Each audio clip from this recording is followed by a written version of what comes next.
Lectura de la carta de San Pablo a los Romanos.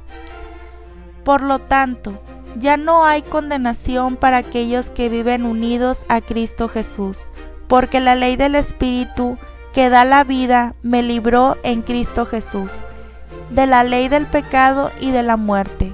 Lo que no podía hacer en la ley, reducida a la importancia por la carne, Dios lo hizo enviando a su propio Hijo en una carne semejante a la del pecado, y como víctima por el pecado.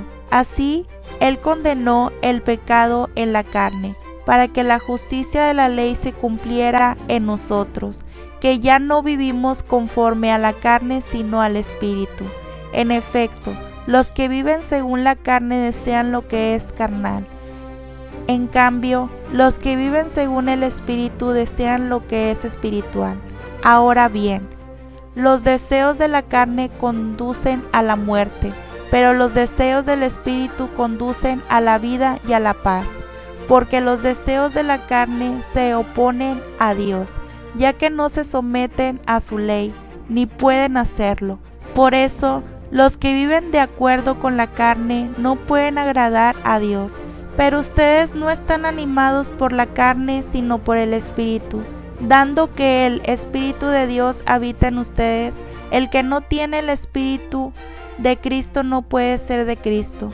Pero si Cristo vive en ustedes, aunque el cuerpo esté sometido a la muerte a causa del pecado, el Espíritu vive a causa de la justicia.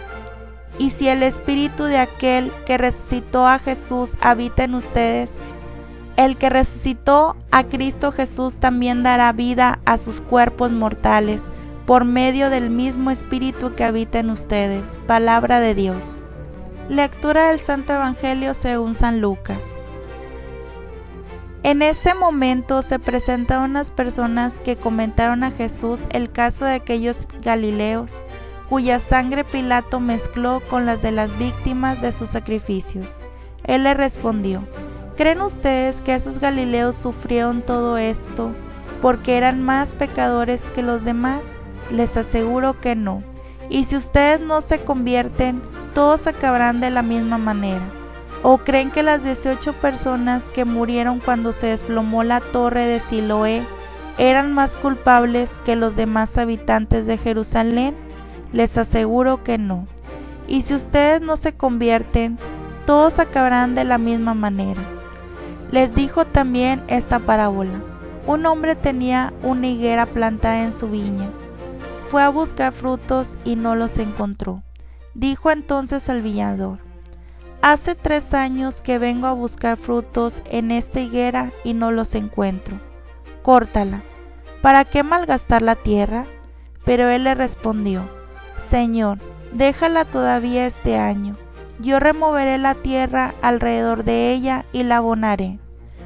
Puede ser que así dé frutos en adelante, si no, la cortarás. Palabra del Señor.